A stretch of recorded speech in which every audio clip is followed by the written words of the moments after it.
जय श्री राम, जय श्री राम, जय श्री राम। प्रिय भक्त मित्रों, प्रतिदिन की भांति मैं श्री रामचरितमानस गोस्वामी तुलसीदास जी महाराज द्वारा रचित से अयोध्या कांड का शुद्ध हिंदी में अनुवाद आपके सामने प्रस्तुत कर रहा हूँ।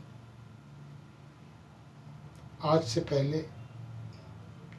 जो प्रसंग मैंने सुनाया उसका संक्षिप्त वर्णन मैं आपको बताना चाहता हूँ। भरत और शत्रुघ्न जब अयोध्या लौटे तो उन्होंने वो कैकेयी के कक्ष में जाने के पश्चात और मंथरा के साथ बुरा व्यवहार करने के पश्चात माता कौशल्या के पास आए और उन्हें ये सब बताया कि हे माता, ये जो कुछ भी हुआ है उसमें हमारा कोई योगदान नहीं है। हम दोनों भाई इसमें शामिल नहीं हैं। यदि हम शामिल हों तो जितने भी पाप गौ माता के मरने से,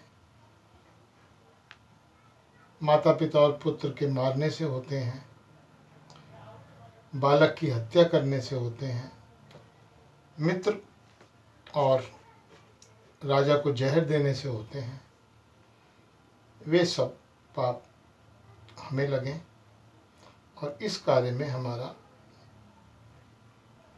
कोई मत नहीं है। माता को तो पता था, कौशल्या माँ को तो, लेकिन फिर भी माता ने उनको बहुत समझाया कि हे पुत्र, अपनी गोदी में बिठाया, हे पुत्र, जो होनी होती है वो होके रहती है, इसमें आप बिल्कुल भी विलाप ना करें।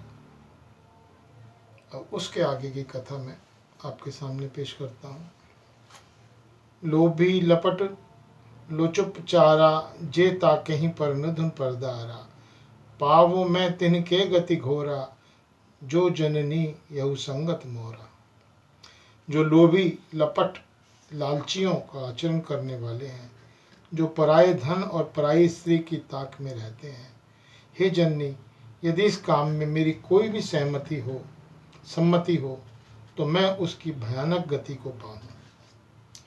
जिनका सत्संग में प्रेम नहीं, जो अभागे परमार्थ के मार्ग से विमुख हैं, जो मनुष्य शरीर पाकर श्री हरि का भजन नहीं करते, जिनको हरिहर भगवान विष्णु और शंकर जी का सुयश नहीं सुहाता, जो वेद मार्ग को छोड़कर वेद प्रतिकूल मार्ग पर चलते हैं, जो ठग हैं और उनके वेश बनाकर जगत को चलते हैं। हे माता, यदि मैं इस भेद को जानता भी हूँ तो शंकर जी मुझे उन लोगों की गति दें।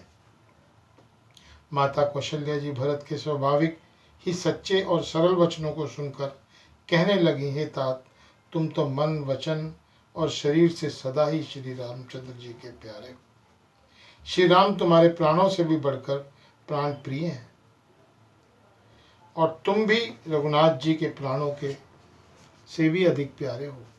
चंद्रमा चाहे विष चुआने लगे और पाला आग बरसाने लगे, जलचर जीव जल से विरक्त हो जाए और ज्ञान हो जाने पर भी चाहे मोह न मिटे, पर तुम श्री रामचंद्र जी के प्रतिकूल कभी नहीं हो सकते। इसमें तुम्हारी सम्मति है। जगत में जो कोई ऐसा कहते हैं वे स्वप्न में भी सुख शुभ गति नहीं थाकते। ऐसा कहकर मातल्या कौशल ने भरत को हृदय से लगा लिया। उनके स्तनों से दूध बहने लगा और नेत्रों में प्रेमाशुओं का जल छा गया। इस प्रकार बहुत विलाप करते हुए सारी रात बैठे ही बैठे बीत गई। तब वामदेव जी और वशिष्ठ जी आए। उन्होंने सब मंत्रियों तथा महाराजों को बुलवाया। फिर मुनि वशिष्ठ ने परमार्थ के सुंदर समय अनुकूल वचन कहकर बहुत प्रकार से भरत जी को उपदेश दिए। तात हृदय धीरज धरु करहु जो अवसर आजु, उठे भरत गुरु वचन सुनी करन कहेउ सब लाज। वशिष्ठ जी ने कहा कि हे तात, हृदय में धीरज धरो और आज जिस कार्य के करने का अवसर है उसे करो। गुरु जी के वचन सुनकर भरत जी उठे और उन्होंने सब तैयारी करने के लिए कहा। वेदों में बताई हुई विधि से राजा की देह को स्नान कराया गया और परम विचित्र विमान बनाया गया।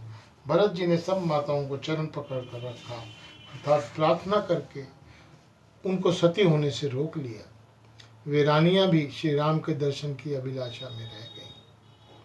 चंदन और अगर के और भी अनेकों प्रकार के कपूर, गूगल, केसर आदि सुगंध द्रव्यों के बहुत से बोझ आए। सरयू जी के तट पर सुंदर चिता बनाकर रखी गई, जो ऐसे मालूम होती रीति मानो स्वर्ग की सुंदर सीढ़ी हो। इस प्रकार सब दाह क्रिया की गई और सब ने विधि पूर्वक स्नान करके तिलांजलि दी। फिर वेद, स्मृति और पुराण सबका मत निश्चय करके उसके अनुसार भरत जी ने पिता का 10 गात्र विज्ञान 10 दिनों से कृत्य किया। मुनिश्रेष्ठ वशिष्ठ ने जहाँ जैसी आज्ञा दी वहाँ भरत जी ने सब वैसा ही हजारों प्रकार से किया।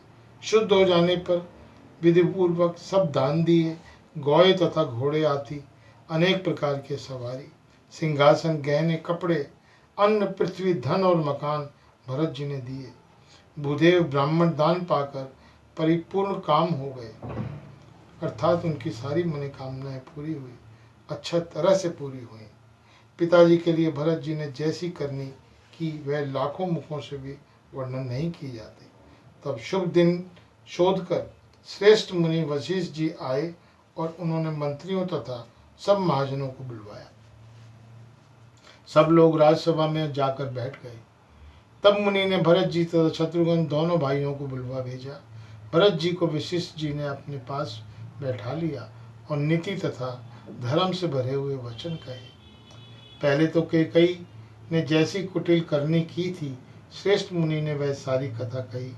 फिर राजा के धर्म, व्रत और सत्य की सराहना की, जिन्होंने शरीर त्याग कर प्रेम को निभाया। श्री राम जी के गुण, शील और स्वभाव का वर्णन करते करते तो मुनिराज के नेत्रों में जल भराया और वे शरीर से पुलकित हो गए। फिर लक्ष्मण जी और सीता जी के प्रेम की बड़ाई करते हुए ज्ञानी मुनि शोक और स्नेह में मग्न हो गए। मुनिनाथ ने बिलख कर दुखी होकर कहा, हे भरत सुनो, होनहार बड़ी बलवान है। हानि लाभ, जीवन मरण, यश अपयश, ये सब विधाता के हाथ है। ऐसा विचार कर किसे दोष दिया जाए और व्यर्थ किस पर क्रोध किया जाए। हे तात, मन में विचार करो। राजा दशरथ सोच करने के योग्य नहीं है। सोच उस ब्राह्मण को करनी चाहिए जो वेद नहीं जानता, जो अपना धर्म छोड़कर विषय भोगों में ही लीन रहता है। उस राजा का सोच करना चाहिए जो नीति नहीं जानता और जिसको प्रजा प्राणों के समान प्यारी नहीं है। जय श्री राम। जय जय श्री राम। जय श्री राम। आज के लिए केवल इतना, शेष कल